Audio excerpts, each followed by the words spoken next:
Hi guys.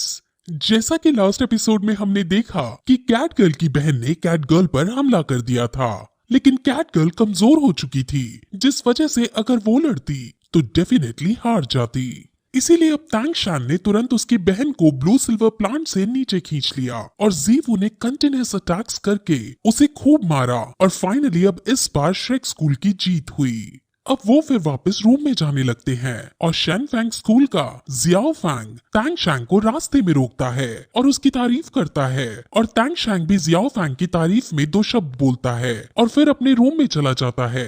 Shrek school के कुछ बच्चे घायल हो गए थे, इसलिए डॉक्टर्स वहां आकर उनका इलाज करते हैं और अब तांग शैंग मिस्टर दाई के पास जाते हैं और उससे उसकी हालत के बारे में पूछता है, क्योंकि मिस्टर दाई भी बहुत घायल हो गया था।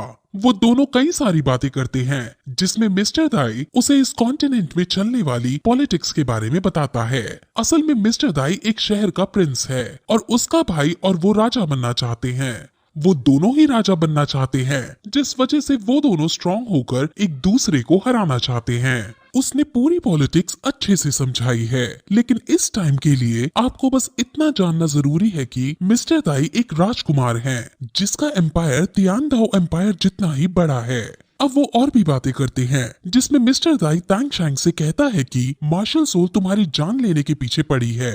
तुम अभी निंगरोंग रोंग के फादर के अंडर हो, जिस वजह से तुम सुरक्षित हो, लेकिन टूर्नामेंट के बाद जब तुम कहीं और चले जाओगे तब मार्शल सोल हॉल तुम्हें मारने की कोशिश जरूर करेगी। टूर्नामेंट के बाद मैं अपने एम्पायर वापस चला जाऊंगा और मेरे साथ तुम और जीवू भी चलना, क्योंकि मेरे एम्पायर में तुम दोनों सुरक्षित रहोगे। जब मैं राजा बन जाऊंगा तो मैं तुम्हें ट्राइब का मिलिट्री चीफ बना दूंगा और वहां तुम जीवू के साथ शांति से रह सकोगे। तांग शैंग उसको इस ऑफर के लिए धन्यवाद कहता है, लेकिन वो भी उसके इस ऑफर को एक्सेप्ट नहीं करता, क्योंकि उसे अपने मास्टर की परमिशन लेनी है। और फिर सभी टीम्स को एक बार दिखाया जाता है, जो कि परेशान थे, क्योंकि अब उनका सामना मार्शल सोल हॉल से होने वाला है। अब फिर अगले दिन रिंग के अंदर मार्शल सोल के वॉरियर्स आते हैं और उनको देखकर सब लोग चौंक जाते हैं, क्योंकि वो सभी वॉरियर्स बहुत ज्यादा स्ट्रॉन्ग हैं।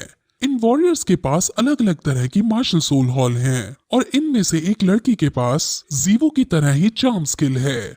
उसकी चार्म स्किल जीवू से कई गुना ज्यादा शक्तिशाली है।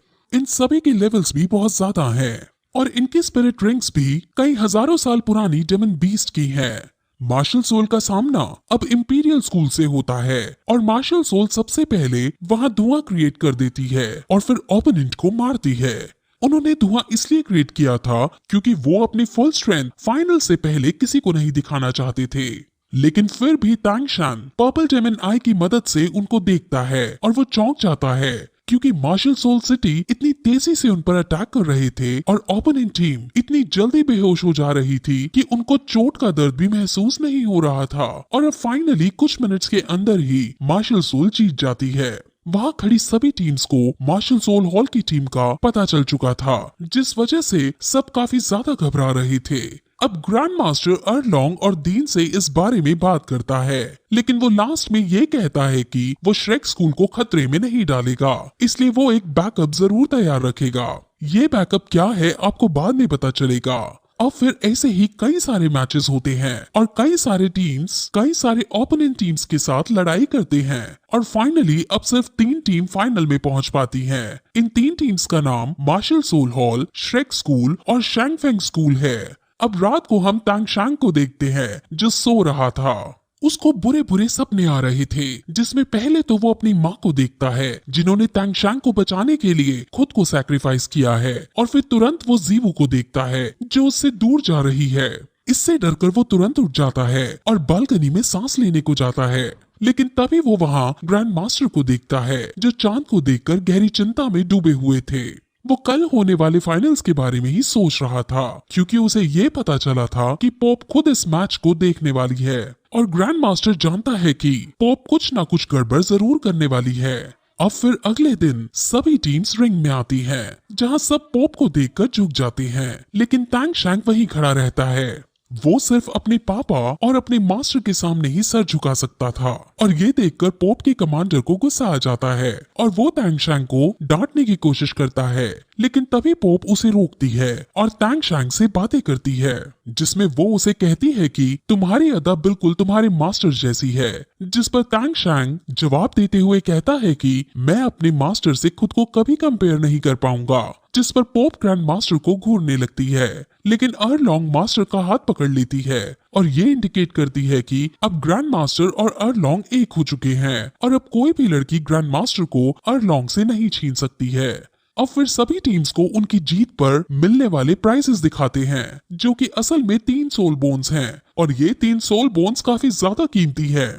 ये सोल बोन्स जीतने वाली टीम के लीडर्स को दी जाएंगी और ये इसीलिए अब सभी टीम्स एक दूसरे से लड़ने के लिए उत्सुक हो जाती हैं, क्योंकि सभी लोग इन सोल बोन्स को किसी भी कीमत पर पाना चाहते हैं। अब 3 टीम्स के बीच मैच होना था और एक टीम को बाकी दोनों टीम से बारी बारी से लड़ाई करनी है। अब रिंग के अंदर martial soul hall versus Shangfeng school चालू किया जाता है, लेकिन तभी शैंगफेंग स्कूल खुद गिव अप कर देता है और सेकंड राउंड के अंदर शैंगफेंग स्कूल का वॉरियर और श्रेक स्कूल का वॉरियर लड़ने आता है। ये अभी 1-to-1 बैटल हो रही थी और टीम बैटल होनी बाकी थी। अब ये मैच शुरू होने ही वाला होता है कि तभी ग्रैंड मास्टर मैच को रोकता है और कहता है कि हम इस मैच को गिव अप कर रहे हैं। ये देखकर सब शॉक हो जाते हैं, लेकिन इसके पीछे ग्रैंड मास्टर की एक चाल छुपी थी। 1-to-1 बैटल ये डिसाइड नहीं करने वाले थे कि विनर कौन होगा, इसलिए ग्रैंड मास्टर 1-to-1 बैटल में अपने स्कूल की सोल पार खर्च नहीं करवाना चाहता है। अब 1-to-1 मैचेस खत्म हो चुके थे और अब ग्रैंड फाइनल शुरू होने वाला है और इन मैचेस में श्रेक स्कूल को अच्छा प्रदर्शन देना होगा, क्योंकि उनका मकसद नंबर 1 पर आना है। अब फिर आज शाम को शैंगफेंग स्कूल और श्रेक स्कूल के बीच फाइट कंडक्ट होती है और शैंगफेंग स्कूल इस मैच में तैंग शैंग को हराना चाहता था और वो इस टूर्नामेंट में फर्स्ट या सेकंड आना चाहता था। दोनों टीम एक दूसरे के सामने आती हैं और एक दूसरे पर हमला करती हैं। वो दोनों अपनी अपनी फॉर्मेशन क्रिएट करती हैं और श्रेक स्कूल अब 7-in-1 फ्यूजन स्कूल का यूज करके अपनी फॉर्मेशन बनाते हैं। ये मार्शल फ्यूजन स्किल नहीं है, बट ये भी बहुत खतरनाक फॉर्मेशन है। इस फॉर्मेशन का यूज इन्होंने पहले कभी नहीं किया है और निंग रोंग रोंग से जाते हुए ये फॉर्मेशन ऑस्कर तक पहुंच जाती है और ऑस्कर से ट्रैवल करते हुए ये बाकी टीम मेंबर्स तक जाती है और फिर फाइनली एनर्जी क्लस्टर तैंग शैंग के पास आता है, जिसको वो अपनी हैमर सोल पावर के साथ मर्ज कर लेता है और फिर अटैक के लिए रेडी हो जाता है। ओपोनेंट टीम श्रेक स्कूल की इस फॉर्मेशन को देखकर चौंक जाती है, लेकिन तभी वो नोटिस करते हैं कि इस फॉर्मेशन की शुरुआत निंग रोंग से हो रही है और वो इनमें फाइटिंग में सबसे कमजोर है, जिस वजह से वो निंग रोंग और ऑस्कर को टारगेट बनाकर उन पर अटैक करते हैं। वो उन पर जिस टेक्निक का यूज करते हैं उस टेक्निक का नाम 37 सक्सेसिव अटैक है और अब उसके अटैक को देखकर तैंग शैंग अपने हैमर से उस पर काउंटर अटैक करता है और फिर यही एपिसोड खत्म हो जाता है।